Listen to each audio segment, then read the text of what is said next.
Emma. Volume 3. Chapter 18. Time passed on. A few more tomorrows, and the party from London would be arriving. It was an alarming change, and Emma was thinking of it one morning, as what must bring a great deal to agitate and grieve her, when Mr. Knightley came in, and distressing thoughts were put by. After the first chat of pleasure he was silent, and then, in a graver tone, began with, "I have something to tell you, Emma, some news." "Good or bad?" said she, quickly, looking up in his face. "I do not know which it ought to be called." "Oh, good, I am sure. I see it in your countenance. You are trying not to smile." "I am afraid," said he, composing his features, "I am very much afraid, my dear Emma, that you will not smile when you hear it." "Indeed? But why so? I can hardly imagine that anything which pleases or amuses you should not please and amuse me too." "There is one subject," he replied, "I hope but one, on which we do not think alike." He paused a moment, again smiling, with his eyes fixed on her face. "Does nothing occur to you? Do not you recollect Harriet Smith?" Her cheeks flushed at the name, and she felt afraid of something, though she knew not what. "Have you heard from her yourself this morning?" cried he. "You have, I believe, and know the whole." "No, I have not, I know nothing. Pray tell me." "You are prepared for the worst, I see, and very bad it is. Harriet Smith marries Robert Martin." Emma gave a start, which did not seem like being prepared, and her eyes, in eager gaze, said, "No, this is impossible," but her lips were closed. "It is so, indeed," continued Mr. Knightley. "I have it from Robert Martin himself. He left me not half an hour ago." She was still looking at him with the most speaking amazement. "You like it, my Emma, as little as I feared. I wish our opinions were the same. But in time they will. Time, you may be sure, will make one or the other of us think differently, and, in the meanwhile, we need not talk much on the subject." "You mistake me, you quite mistake me," she replied, exerting herself. "It is not that such a circumstance would now make me unhappy, but I cannot believe it. It seems an impossibility. You cannot mean to say that Harriet Smith has accepted Robert Martin. You cannot mean that he has even proposed to her again yet. You only mean that he intends it." "I mean that he has done it," answered Mr. Knightley, with smiling but determined decision, "and been accepted." "Good God!" she cried. "Well." Then, having recourse to her work-basket, in excuse for leaning down her face, and concealing all the exquisite feelings of delight and entertainment which she knew she must be expressing, she added, "Well, now tell me everything, make this intelligible to me. How, where, when? Let me know it all.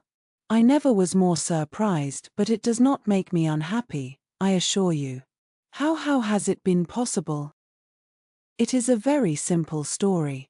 He went to town on business 3 days ago, and I got him to take charge of some papers which I was wanting to send to John. He delivered these papers to John, at his chambers, and was asked by him to join their party the same evening to Astley's. They were going to take the 2 eldest boys to Astley's. The party was to be our brother and sister, Henry, John, and Miss Smith. My friend Robert could not resist. They called for him in their way, were all extremely amused, and my brother asked him to dine with them the next day, which he did, and in the course of that visit, as I understand, he found an opportunity of speaking to Harriet, and certainly did not speak in vain.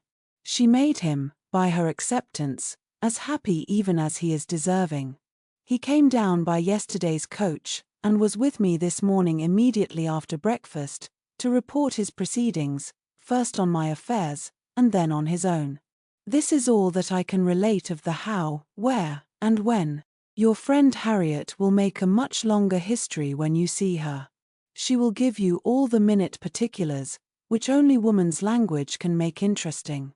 In our communications we deal only in the great. However, I must say that Robert Martin's heart seemed for him, and to me, very overflowing, and that he did mention, without its being much to the purpose, that on quitting their box at Astley's, my brother took charge of Mrs. John Knightley and little John, and he followed with Miss Smith and Henry, and that at one time they were in such a crowd as to make Miss Smith rather uneasy. He stopped. Emma dared not attempt any immediate reply.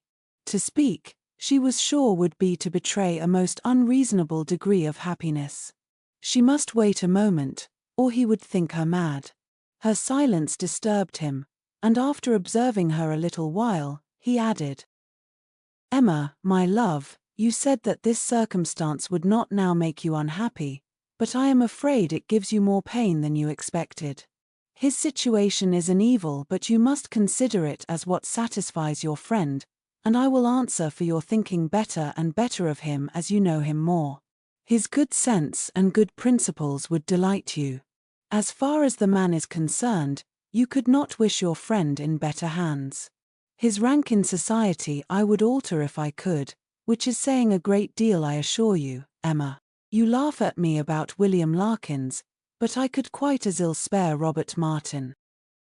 He wanted her to look up and smile, and having now brought herself not to smile too broadly, she did, cheerfully answering, "You need not be at any pains to reconcile me to the match. I think Harriet is doing extremely well. Her connections may be worse than his. In respectability of character, there can be no doubt that they are. I have been silent from surprise merely, excessive surprise. You cannot imagine how suddenly it has come on me, how peculiarly unprepared I was, for I had reason to believe her very lately more determined against him, much more than she was before." "You ought to know your friend best," replied Mr. Knightley, "but I should say she was a good-tempered, soft-hearted girl, not likely to be very, very determined against any young man who told her he loved her." Emma could not help laughing as she answered, "Upon my word, I believe you know her quite as well as I do. But, Mr. Knightley, are you perfectly sure that she has absolutely and downright accepted him? I could suppose she might in time, but can she already? Did not you misunderstand him? You were both talking of other things, of business, shows of cattle, or new drills, and might not you, in the confusion of so many subjects, mistake him? It was not Harriet's hand that he was certain of, it was the dimensions of some famous ox." Contrast between the countenance and air of Mr. Knightley and Robert Martin was, at this moment, so strong to Emma's feelings, and so strong was the recollection of all that had so recently passed on Harriet's side, so fresh the sound of those words, spoken with such emphasis, "No, I hope I know better than to think of Robert Martin," that she was really expecting the intelligence to prove, in some measure, premature. It could not be otherwise. "Do you dare say this?" cried Mr. Knightley. "Do you dare to suppose me so great a blockhead as not to know what a man is talking of? What do you deserve?" "Oh, I always deserve the best treatment, because I never put up with any other, and, therefore, you must give me a plain, direct answer.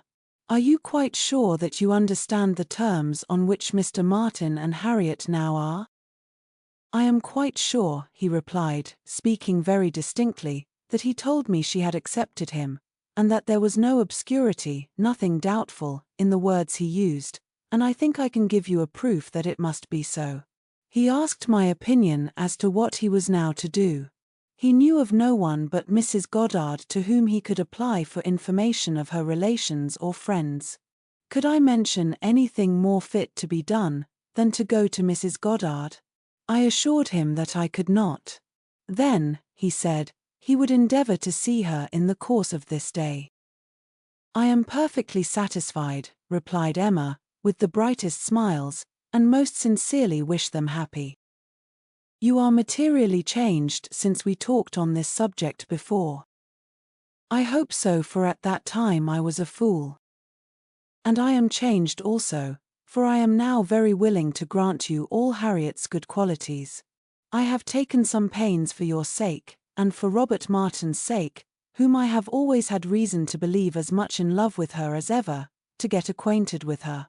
I have often talked to her a good deal. You must have seen that I did. Sometimes, indeed, I have thought you were half suspecting me of pleading poor Martin's cause, which was never the case. But, from all my observations, I am convinced of her being an artless, amiable girl, with very good notions, very seriously good principles, and placing her happiness in the affections and utility of domestic life. Much of this, I have no doubt, she may thank you for. Me, cried Emma, shaking her head. Ah, poor Harriet. She checked herself, however, and submitted quietly to a little more praise than she deserved. Their conversation was soon afterwards closed by the entrance of her father. She was not sorry. She wanted to be alone. Her mind was in a state of flutter and wonder, which made it impossible for her to be collected. She was in dancing, singing, exclaiming spirits, until she had moved about, and talked to herself, and laughed and reflected, she could be fit for nothing rational. Her father's business was to announce James's being gone out to put the horses to, preparatory to their now daily drive to Randalls, and she had, therefore, an immediate excuse for disappearing. The joy, the gratitude, the exquisite delight of her sensations may be imagined. The sole grievance and alloy thus removed in the prospect of Harriet's welfare, she was really in danger of becoming too happy for security. What had she to wish for? Nothing, but to grow more worthy of him, whose intentions and judgment had been ever so superior to her own. Nothing, but that the lessons of her past folly might teach her humility and circumspection in future. Serious she was, very serious in her thankfulness, and in her resolutions, and yet there was no preventing a laugh, sometimes in the very midst of them. She must laugh at such a close. Such an end of the doleful disappointment of 5 weeks back. Such a heart, such a Harriet. Now there would be pleasure in her returning, everything would be a pleasure. It would be a great pleasure to know Robert Martin. High in the rank of her most serious and heartfelt felicities was the reflection that all necessity of concealment from Mr. Knightley would soon be over. The disguise, equivocation, mystery, so hateful to her to practice, might soon be over. She could now look forward to giving him that full and perfect confidence which her disposition was most ready to welcome as a duty. In the gayest and happiest spirits she set forward with her father, not always listening, but always agreeing to what he said, and, whether in speech or silence, conniving at the comfortable persuasion of his being obliged to go to Randalls every day, or poor Mrs. Weston would be disappointed. They arrived. Mrs. Weston was alone in the drawing-room, but hardly had they been told of the baby, and Mr. Woodhouse received the thanks for coming, which he asked for, when a glimpse was caught through the blind, of 2 figures passing near the window. "It is Frank and Miss Fairfax," said Mrs. Weston. "I was just going to tell you of our agreeable surprise in seeing him arrive this morning. He stays till tomorrow, and Miss Fairfax has been persuaded to spend the day with us. They are coming in, I hope." In half a minute they were in the room. Emma was extremely glad to see him, but there was a degree of confusion, a number of embarrassing recollections on each side. They met readily and smiling, but with a consciousness which at first allowed little to be said, and having all sat down again, there was for some time such a blank in the circle, that Emma began to doubt whether the wish now indulged, which she had long felt, of seeing Frank Churchill once more, and of seeing him with Jane, would yield its proportion of pleasure. When Mr. Weston joined the party, however, and when the baby was fetched, there was no longer a want of subject or animation or of courage and opportunity for Frank Churchill to draw near her and say, "I have to thank you, Miss Woodhouse, for a very kind forgiving message in one of Mrs. Weston's letters. I hope time has not made you less willing to pardon. I hope you do not retract what you then said." "No, indeed," cried Emma, most happy to begin, "not in the least. I am particularly glad to see and shake hands with you and to give you joy in person." He thanked her with all his heart, and continued some time to speak with serious feeling of his gratitude and happiness. "Is not she looking well?" said he, turning his eyes towards Jane. "Better than she ever used to do. You see how my father and Mrs. Weston dote upon her." But his spirits were soon rising again, and with laughing eyes, after mentioning the expected return of the Campbells, he named the name of Dixon. Emma blushed, and forbade its being pronounced in her hearing. "I can never think of it," she cried, without extreme shame. "The shame," he answered, "is all mine, or ought to be. But is it possible that you had no suspicion? I mean of late. Early, I know, you had none." "I never had the smallest, I assure you." "That appears quite wonderful. I was once very near, and I wish I had. It would have been better. But though I was always doing wrong things, they were very bad wrong things, and such as did me no service. It would have been a much better transgression had I broken the bond of secrecy and told you everything." "It is not now worth a regret," said Emma. "I have some hope," resumed he, "of my uncle's being persuaded to pay a visit at Randalls. He wants to be introduced to her. When the Campbells are returned, we shall meet them in London, and continue there, I trust, till we may carry her northward. But now, I am at such a distance from her. Is not it hard, Miss Woodhouse? Till this morning, we have not once met since the day of reconciliation. Do not you pity me?" Emma spoke her pity so very kindly, that with a sudden accession of gay thought, he cried, "Ah, by the by," then sinking his voice, and looking demure for the moment, "I hope Mr. Knightley is well." He paused. She coloured and laughed. "I know you saw my letter, and think you may remember my wish in your favour.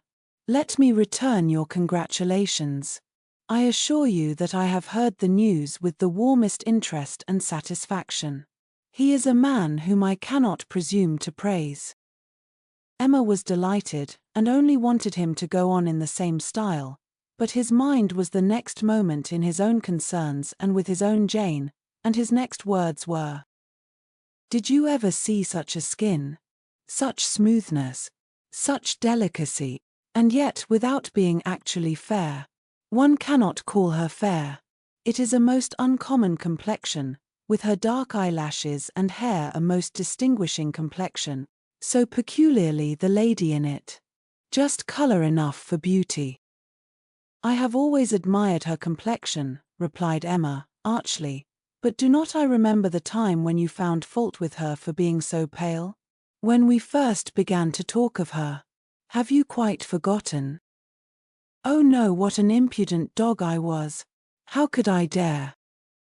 But he laughed so heartily at the recollection, that Emma could not help saying, "I do suspect that in the midst of your perplexities at that time, you had very great amusement in tricking us all. I am sure you had.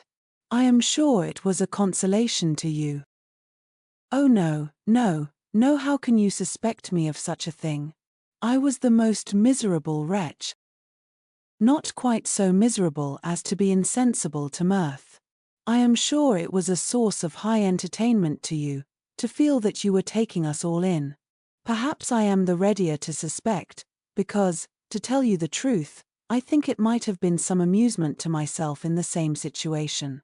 I think there is a little likeness between us." He bowed. "If not in our dispositions," she presently added, with a look of true sensibility, "there is a likeness in our destiny, the destiny which bids fair to connect us with two characters so much superior to our own." "True, true," he answered, warmly. "No, not true on your side. You can have no superior, but most true on mine. She is a complete angel. Look at her. Is not she an angel in every gesture? Observe the turn of her throat. Observe her eyes, as she is looking up at my father. You will be glad to hear," inclining his head, and whispering seriously, "that my uncle means to give her all my aunt's jewels. They are to be new set.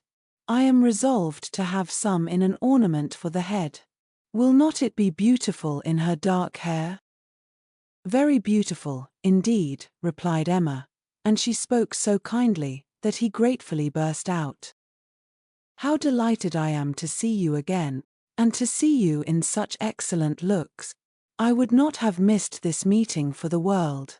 I should certainly have called at Hartfield, had you failed to come. The others had been talking of the child, Mrs. Weston giving an account of a little alarm she had been under, the evening before, from the infant's appearing not quite well. She believed she had been foolish, but it had alarmed her, and she had been within half a minute of sending for Mr. Perry.